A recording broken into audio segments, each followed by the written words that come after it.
नमस्कार, आप देख रहे हैं बिग फाइट लाइव। आपके साथ मैं श्वेता मिश्रा अवस्थी। 22 साल 54 विदेश यात्राएं और खर्च का अनुमान करीब 60 करोड़ रुपए। लोकसभा में विपक्ष के नेता राहुल गांधी की विदेश यात्राओं को लेकर सियासत एक बार फिर से गर्मा गई है। बीजेपी का दावा है राहुल गांधी की घोषित कमाई करीब 11 करोड़ रुपए है, लेकिन अपनी विदेश यात्राओं में 60 करोड़ का खर्च कहां से किया। बीजेपी पूछ रही है आखिर इन दौरों का पैसा कहां से आता है, ये फंडिंग कौन कर रहा है। ये भी सवाल उठाया कि कुछ यात्राएं सुरक्षा एजेंसियों और सरकारी प्रोटोकॉल से बचकर की गई। आरोप लगाया कि राहुल गांधी विदेश जाकर भारत की छवि खराब करते हैं, जबकि कांग्रेस इसे लोकतांत्रिक संवाद और अंतर्राष्ट्रीय संपर्क का हिस्सा बता रही है। कांग्रेस ने इन आरोपों को राजनीति से प्रेरित करार दिया और कहा कि देश आर्थिक दबाव, बेरोजगारी, महंगाई और विदेश नीति की चुनौतियों से जूझ रहा है, लेकिन जवाब देने के बजाय विपक्ष को निशाना बनाया जा रहा है। असली मुद्दों से ध्यान भटकाने का प्रयास किया जा रहा है। तो क्या राहुल गांधी की विदेश यात्राओं पर उठ रहे सवाल वाजिब है? क्या इन यात्राओं का खर्च निजी था, पार्टी ने उठाया, या कोई विदेशी नेटवर्क एक्टिव था? क्या ये सिर्फ चुनावी और आरोप प्रत्यारोप की राजनीति है? आज बात इसी खास मुद्दे पर। क्या FCRA सेक्शन 6 का परमिशन राहुल गांधी जी ने ये 54 जो फॉरेन यात्रा हमने लेजर में बताया है उसमें लिया था? The real issue is the economic collapse which is tearing the country. The real issue is the setbacks, foreign policy.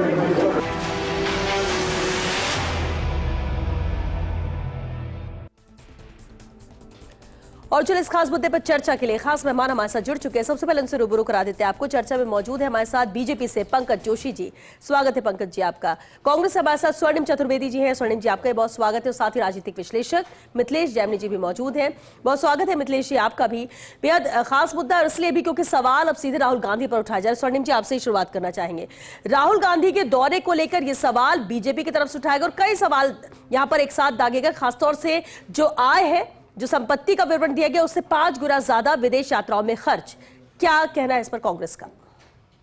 देखिए, भारतीय जनता पार्टी की केंद्र सरकार जो आज हमारे देश में मूल्य जो बढ़ रहा है लगातार, महंगाई का महाविस्फोट है, इसको रोकने से जो है विफल रही है। इनकी विदेश नीति इतनी विफल हो गई है कि आज देश को नतमस्तक होकर के अमेरिका से परमिशन लेकर के कहाँ से हम तेल खरीदें, कहाँ से गैस खरीदें, ये करना पड़ रहा है। अमेरिका इजाज़त देगा तो हम दूसरे किसी देश से संवाद कर सकते हैं। ऐसी जब परिस्थिति में सवाल उठने लगे और आज सवाल उठने लगे तो इन मुद्दों से ध्यान भटकाने के लिए, क्योंकि बेरोजगारी चरम पर है, नीट का पेपर अभी आउट हुआ, कोई बोलने के लिए बीजेपी वाला तैयार नहीं है, तो ये इस तरह की चीजें लाए। आप बताइए हिसाब कौन दे रहा है कि खर्च अनुमानित खर्च कौन बता रहा है? भाजपा प्रवक्ता। प्रश्न कौन कर रहा है? 12 साल से जो सरकार चला रहे हैं वो, उनके पास जवाब नहीं है, उनके पास डोमेन में हर चीज है, लेकिन आज क्या पूछ रहे हैं कि राहुल गांधी जी ने अनुमानित इतना खर्च किया। ये प्रवक्ता प्रश्न पूछ रहा है और सरकार नहीं पूछ रही है। आप देखिए कितनी बड़ी राजनीति है जब प्रधानमंत्री जी उनसे सवाल ये करे जाते हैं कि हमारे देश पर संकट आया, जब हम युद्ध में थे तो हमारे साथ आपकी पूरी की पूरी 76 देशों की जो 85 आपने यात्राएं की, 185 करोड़ रुपया देश का खर्च हुआ, तो कोई देश साथ खड़ा क्यों नहीं हुआ? आज इस संकट काल में हम ऐसी परिस्थिति में क्यों पहुंच गए कि हमें एक देश के आगे नतमस्तक होना पड़ रहा है जो तय कर रहा है कि अब आप युद्ध रोक दो, अब आप जो है इससे तेल मत खरीदो, अब आप तेल वहां से खरीदो, इतना आपको हमसे खरीदना ही पड़ेगा, इतनी सैंक्शन हम लगाएंगे ही लगाएंगे। और ये प्रश्न भी जायज है कि सर्वाधिक चीन की यात्रा मुख्यमंत्री रहते हुए किसने की? प्रधानमंत्री जी ने। ये तो वो प्रधानमंत्री है जो कई देशों में तो कई बार तो बिन बुलाए पहुंच गए पाकिस्तान राहुल गांधी जैसी के यात्रा दौरे पर भी एक कमेंट, क्योंकि राहुल गांधी के दौरे को लेकर और टाइमिंग भी मैटर करती है कि अगर आज राहुल गांधी को लेकर, उनके दौरे को लेकर ये सवाल उठाए जा रहे हैं तो उस पर एक कहां से सवाल, ये कि फंडिंग कहां से होती है अगर आपकी 11 करोड़ की आय है? हमारे देश में LOP पहले भी दौरे करते हैं। जब हमारी सरकार थी तब अटल बिहारी वाजपेयी से लेकर के सबको ने दौरे किए, बुलाया जाता है। अगर कोई विदेशी यूनिवर्सिटीज बुलाती हैं, छात्रों से संवाद करने बुलाती हैं, अगर वहां पे कोई सामाजिक संगठन संवाद करने के लिए बुलाते हैं तो इसमें, और आपको नहीं बुलाते हैं तो इसमें हमारा दोष नहीं है, हमें बुलाया जाता है, हम जाते हैं और एक एक यात्रा का विवरण सरकार के पास होता है, सरकार के पास चप्पे चप्पे की जानकारी होती है। इवन जो अगर कहीं वैसे निजी यात्रा पे भी गए उसकी फोटो भी सरकार भेज देती है हमारे पास। तो ये तो कहना, एक सरकार का कोई नुमाइंदा बात करे समझ में आता है। सरकार जो चला रहे हैं उनका प्रवक्ता आकर के इन जो जवाब जिन चीजों के चाहिए कि रसोई गैस के दाम क्यों बढ़े, दूध के दाम क्यों बढ़े, महंगाई से जनता जूझ रही है, उसका हल क्या है, क्या इस पर ऑब्जेक्शन है? जवाब नहीं देते। आपको लगता है कि ये सब इन चीजों से ज्यादा गंभीर मुद्दे हैं, उस पर बातचीत, केवल ध्यान भटकाने के लिए जवाब नहीं देना पड़ जाए जनता के मुद्दों का, इसलिए ये बात कर रहे हैं। आप ये कह रहे हैं, ठीक है। पंकज जोशी जी, अब ये जो सवाल या जो आरोप बीजेपी की तरफ से क्यों उठाए गए, प्रवक्ता बीजेपी के उठा रहे हैं ये सवाल, ये इनको ऑब्जेक्शन है, लेकिन अगर ये आरोप गंभीर आरोप है, ये जो लगा रही है बीजेपी, क्या वैलिड डॉक्यूमेंट इसके हैं क्या बीजेपी के पास? और अगर ऐसा है तो कोई ठोस कार्रवाई क्यों नहीं की जा रही है, या फिर सिर्फ आरोप लगाकर इस मैटर को यही खत्म कर दिया जाएगा? देखिए श्वेता, सबसे पहली चीज ये है कि लोकतंत्र में जब भी शासन आता है तो कम से कम जो है सुचिता की राजनीति होनी चाहिए, और खास करके तब जब आप जो है चुने हुए जनप्रतिनिधि है और जब आपसे चीजें मांगी जाती है तो देनी चाहिए। अब आप देखिए कि एक एक चीज का जो है उन्होंने हमारे जो संबित पात्रा जी ने उन्होंने चीजें पूछी, उन्होंने कहा जो फॉर्म 26 आपने भरा चुनाव आयोग के सामने, जिस चुनाव आयोग के लिए बार बार ये प्रश्न उठाते हैं, बार बार ये जो कहते हैं इस पे जो करते हैं, उसके सामने जो इन्होंने फॉर्म 26 भरा उसमें उन्होंने कोई डिटेल नहीं भरी, उन यात्राओं की डिटेल नहीं भरी जो यात्राएं उन्होंने की। दूसरी चीज आप देखिए कि उन यात्राओं के अलावा जो यात्राएं उनकी हुई, अब इन्होंने कहा कि साहब वो यात्राएं तो सब लोग करते हैं, भाई यात्राएं करते हैं तो उन्होंने यही तो पूछा है, आपसे 4 प्रश्न पूछे हैं कि भाई यात्रा जो है आपने अपने खर्चे पे की है ना, तो इनकम टैक्स की सेक्शन 69A के तहत आपको दिखाना चाहिए था, यही तो उन्होंने पूछा है, भाई इसमें क्या दिक्कत है, आप बता दीजिए। आपके प्रवक्ता बैठे हुए हैं, कांग्रेस की राष्ट्रीय पार्टी रही है ना, 70 साल की पार्टी रही है, उनके बहुत सारे प्रवक्ता हैं, उनके राष्ट्रीय अध्यक्ष हैं, आज जवाब दे देते। भाई एक प्रवक्ता ने पूछा है, आप इमीडिएटली प्रेस कॉन्फ्रेंस करके बता देते कि हाँ 69 में ये दिखाया हमने। उनकी जो है आय जो है वो सब 10-20% भी नहीं है, और विदेश यात्राओं पे खर्चा जो है उससे ज्यादा हो रहा है, तो प्रश्न तो उठना वाजिब है। अब वो मोरल प्रश्न उठेंगे क्योंकि आप एमपी हैं, आप एलओपी हैं, और एलओपी होने के कारण आप में इतनी सुचिता तो होनी चाहिए कि यदि कोई पूछ रहा है तो आपको बताना चाहिए। दूसरा आप देखिए कि सबसे बड़ी जो परेशानी थी, उन्होंने पूछा कि क्या इसके अंदर जो ये बात बार बार कर रहे हैं कि विदेशों में जो बात कर रहे हैं कि क्या विदेशी फंडिंग है क्या इसके अंदर, आप देखिए नहीं बोले ये, क्योंकि FCRA जो है फॉरेन कंट्रीब्यूशन रेगुलेशन एक्ट जो है वो MHA के अंडर आता है, होम मिनिस्ट्री के अंडर, कि कहीं ऐसा तो नहीं है कि आप शत्रु देशों से फंडिंग लेकर के देश का ही जो है वहां पर जो है देश के विरुद्ध काम करने तो नहीं जा रहे हैं, तो ये भी बताना चाहिए। अभी हमारे कहा कि साहब इनका किसी का भी जवाब कांग्रेस की तरफ से नहीं देगा, क्यों नहीं देंगे, क्योंकि ध्यान भटकाने के लिए बीजेपी ये सवाल कर रही है। देखिए ना, आम व्यक्ति है उससे पूछा जाएगा है ना, तो कोई दिक्कत नहीं है, बाकी से पूछा जाएगा तो कोई दिक्कत नहीं है, लेकिन क्योंकि वो शहजादे हैं कांग्रेस के, इसलिए उनसे प्रश्न पूछना जो है गुनाह है। सरकार भी उनसे प्रश्न नहीं पूछ सकती, पूछेंगे है ना तो जो है उल्टी सीधी बातें करेंगे। अब इन्होंने पूछा कि जो है कि वाजपेयी जी भी यात्रा करते थे, वाजपेयी जी की यात्रा देखिए आप कि सारी जो है उसके अंदर डिटेल मेंशन होती थी। और मैं आपको याद दिलाना चाहता हूं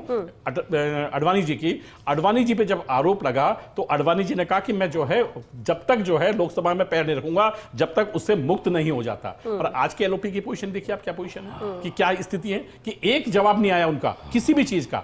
और फंडिंग छोड़िए, उन्होंने यहां तक नहीं बताया कि कई यात्राएं तो जो है इनको सिक्योरिटी मिली हुई होने के बाद में सिक्योरिटी ने फोर्सेस ने कहा, पैरामिलिट्री फोर्सेस ने कहा कि वो बिना बताए बिना सिक्योरिटी को करके और जो है गुपचुप जो है उन्होंने यात्राएं की। मुझे बताइए क्या एलओपी को गुपचुप यात्रा करनी चाहिए क्या कोई व्यक्ति, एक आम आदमी भी गुपचुप यात्रा करता है क्या?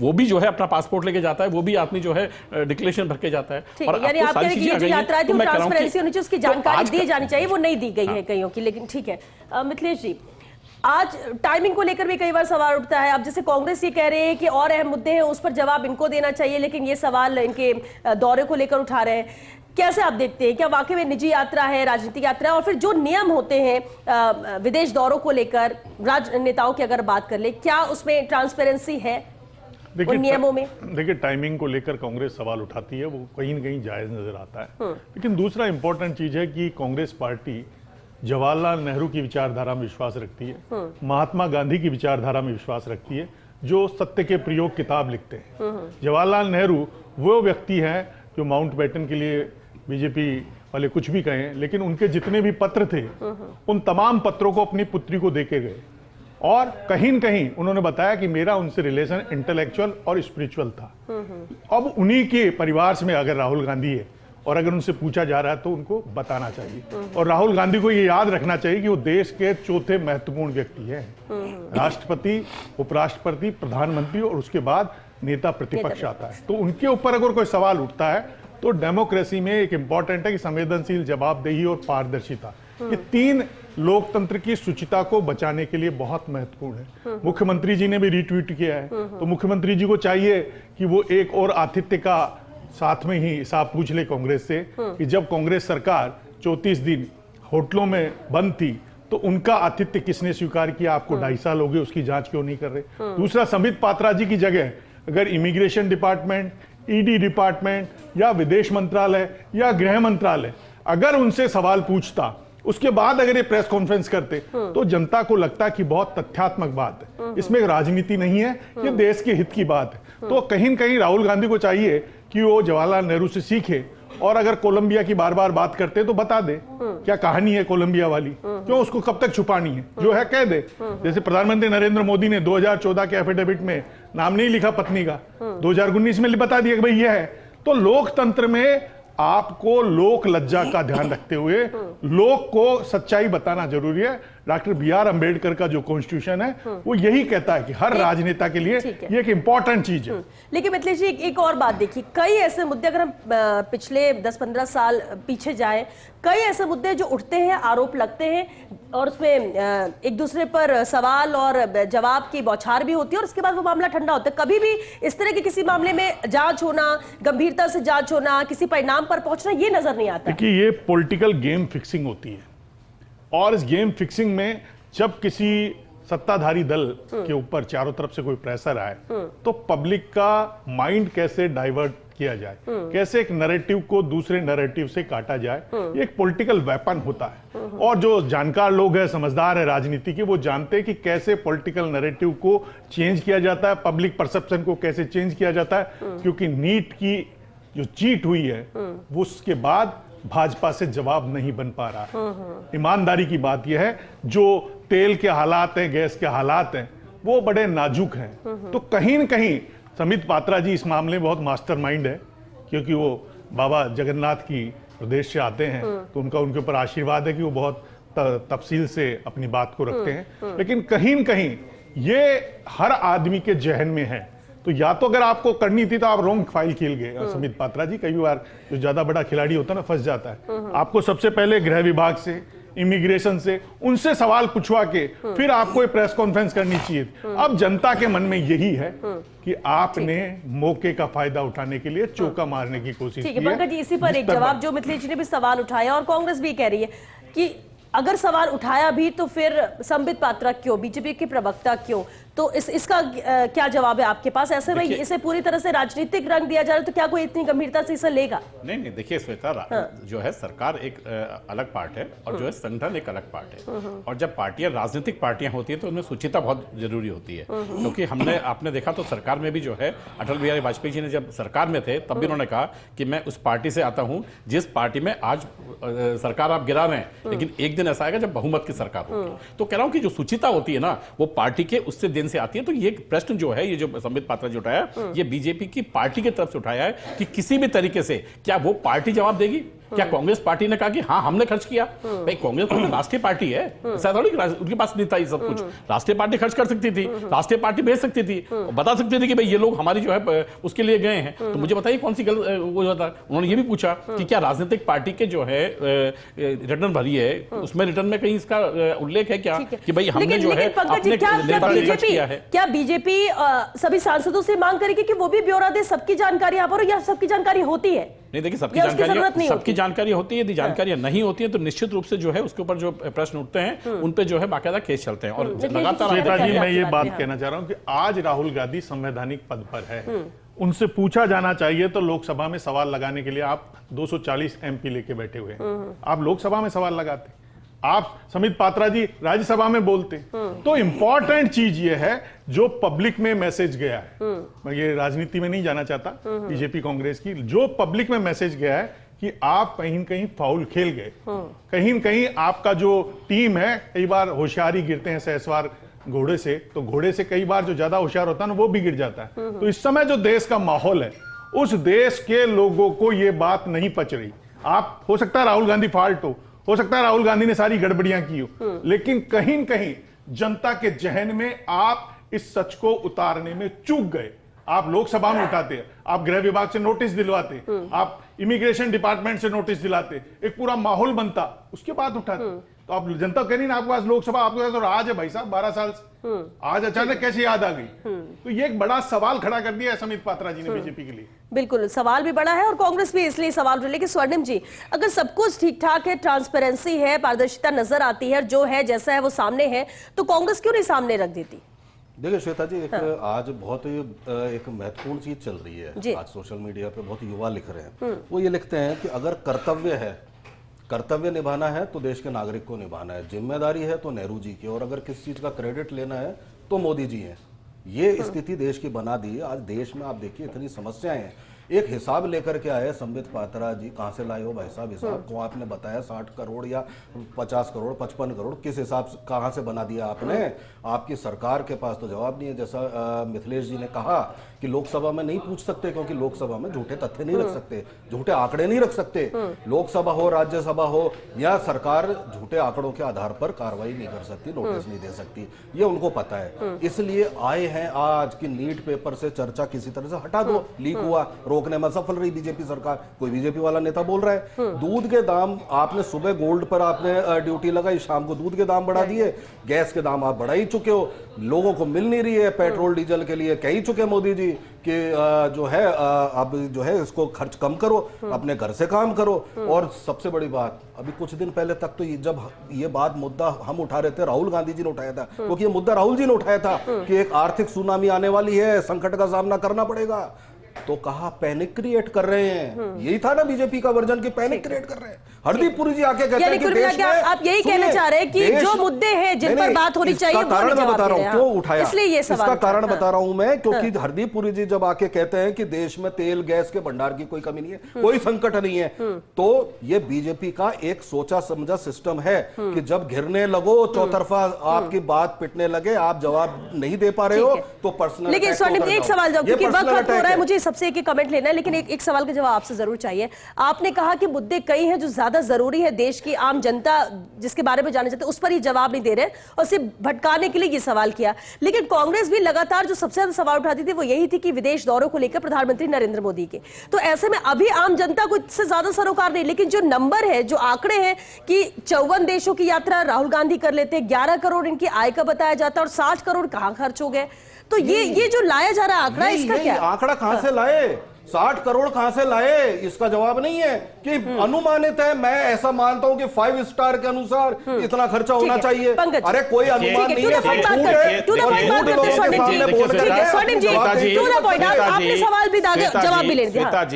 वही सिस्टम को जो है उन्होंने अडॉप्ट किया है, जो है इनकम टैक्स जिन्होंने बनाया था 1961 में, कि बॉटम टू जो है राइजिंग, कि भाई जो व्यक्ति जिस स्तर का है उस स्तर ने क्या क्या चीजें की होंगी, उनका एक एस्टिमेशन जो है उन्होंने लिया, और वो भी उन्होंने लिया, उनका भी एवरेज एस्टिमेशन लिया, जो बिलो द लाइन था, जो मिडिल वाला था, उन्होंने हाईएस्ट वाला नहीं पकड़ा। पहली बात। दूसरी बात मैं कह रहा हूं कि जो इन्होंने पूछा कि भाई आज तक मुझे बताइए कि तो पहले दिन ही बड़े उसमें आगे थे, आज 75-80 दिन हो गए, 75-80 दिन 140 करोड़ का देश जो है आज बिल्कुल ठीक तरह से चल रहा है। तो उस दिन क्या थी? और मुझे कराइए ना, नहीं बताइए ना, आपको कभी क्या किया, आपको आपने देश के लिए कभी क्या किया? अरे लोगों ने देखा था, सुन जाइए ना, 2 मिनट सुन जाइए ना, 2 मिनट सुन जाइए ना, अरे 2 मिनट सुन जाइए। कोरोना के अंदर मुझे बताइए किसने जो है कोरोना पे लोगों ने किसने कहा था कि लोग बढ़ जाएंगे, है ना? कोरोना पे लोगों ने कैसे उठाया था कि गरीबों पे कोरोना बताइए हुआ कि नहीं हुआ?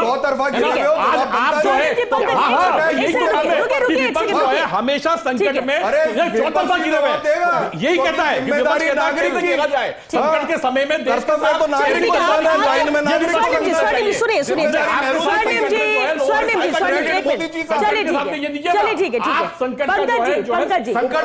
कोई देश हमारे साथ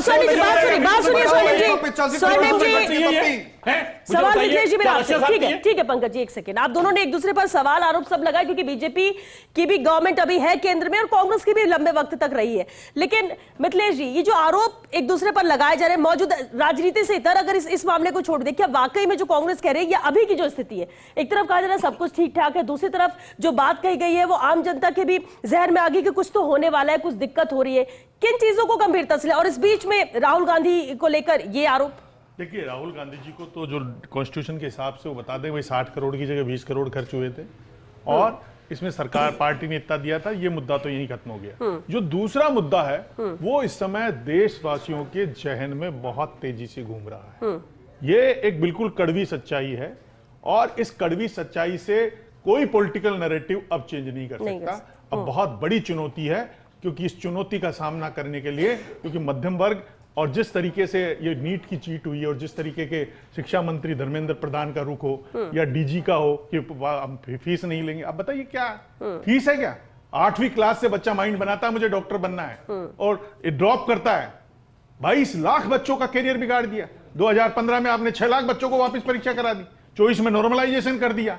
ये सवाल हैं और इन सवालों को राहुल गांधी का मुद्दा उठाने से हिंदुस्तानियों के ब्रेन को नहीं बदला जा सकता। क्या जनता का कोई जनता का क्या कोई इंटरेस्ट है कि इसे जाना जाए कि राहुल गांधी क्योंकि ये सवाल इसलिए क्योंकि राहुल गांधी को लेकर बार बार ये कहा जाता है कि आप सवाल उठते थे, कई बार डिबेट भी इसमें कि राहुल गांधी विदेश जाते हैं, विदेशी मंच पर जाकर भारत के खिलाफ बोलते हैं, नेगेटिव बोलते हैं, तो ये सब जो है इसको भी इससे लेके जोड़ा जा रहा है। देखिए श्वेता जी, और क्या बाकी नियम कहता है क्या कि जितनी विदेश यात्रा है वो सबकी डिटेल होनी चाहिए? डिटेल होती है। हाँ। आप जो ही पासपोर्ट चढ़ता है सबको चढ़ता है, इमिग्रेशन डिपार्टमेंट से परमिशन मिलती है, वीजा मिलता है। हाँ। ऐसा कुछ नहीं कि कोई चीज आप छुपा सकते हो विदेश जाके, ये कोई जनता नहीं मानती। दूसरा इंपॉर्टेंट चीज ये है कि जो मनसा आप रखते हुए ये राहुल गांधी का इशू लाए हो, वो मनसा इस समय पूरी, क्योंकि राहुल गांधी को आप पप्पू कह चुके, तमाम चीजें कह चुके, अब ये लास्ट एक अटैक लेके आए संबित पात्रा जी अपनी तुनीर से निकाल के। लेकिन मैंने कहा ना टाइमिंग, इस समय जनता राजनीति की बात सुनने को ही तैयार नहीं है। इस समय उसको 2 रुपए दूध पे बढ़ गए उसकी चिंता है, इस समय उसके बच्चे का पेपर लीक हो गया उसकी चिंता है, इस समय उसको चिंता है कि पेट्रोल नहीं मिल रहा उसकी चिंता है, लिमिट बन गई है, वर्क फ्रॉम होम की चल रही है, लोगों को अगर ये थोड़े दिन और रहा तो जॉब से निकाला जाएगा। तो जो हालात हैं, आदमी अभी उस पर, क्योंकि भूखे भजनन होई गोपाला, ये ले तेरी कंठी माला। जब देश में हालात रोजी और रोटी पर खड़े हो, तब राजनीति का संवाद करना कहीं कहीं राजनीतिक अपरिपक्वता की परिभाषा है। कहीं कहीं इस मुद्दे पर बीजेपी से बड़ी चूक हुई है, संबित पात्रा से बड़ी चूक हुई है। क्या ये इस सवाल को उठाना आज के वक्त में ये बड़ी चूक है? बिल्कुल। जनता का मूड ही नहीं है। आप शादी में अगर मातमी धुनें चलाओगे तो कौन सुनेगा? इस समय हर आदमी परेशान है, उसको कोई मतलब नहीं है राहुल गांधी की क्या यात्रा हुई, तुम्हारी क्या यात्रा हुई। यानी लहर के साथ बहते तो ज्यादा असर पड़ता है, ये विपरीत दिशा में जाना, ये विपरीत दिशा में जाना। जनता का 140 करोड़ 150 करोड़ लोगों को दिमाग के खिलाफ ले जाना इतना आसान काम नहीं होता। ठीक है, आप कितने भी धर्म, कितनी भी बातें कर लीजिए, ये पेट खाली होगा, ये हाथ खाली होंगे, खेत में पानी नहीं होगा, खाद नहीं होगा, तो कोई बात गले नहीं उतरेगी। ये अच्छे दिनों की बात थी जो लोग सुन रहे थे। अब आपको पुनर्विचार करना पड़ेगा अपनी रणनीति पर। ठीक है, चलिए, क्योंकि वक्त खत्म हो चुका। बहुत शुक्रिया आप सभी का इस चर्चा में शामिल होने के लिए। देखिए, राहुल गांधी की विदेश यात्रा पर सवाल हो रहे हैं कि आखिर इतनी फंडिंग कैसे, अगर 54 देशों की वो यात्रा कर रहे हैं, 11 करोड़ और खर्च हो गए 60 करोड़।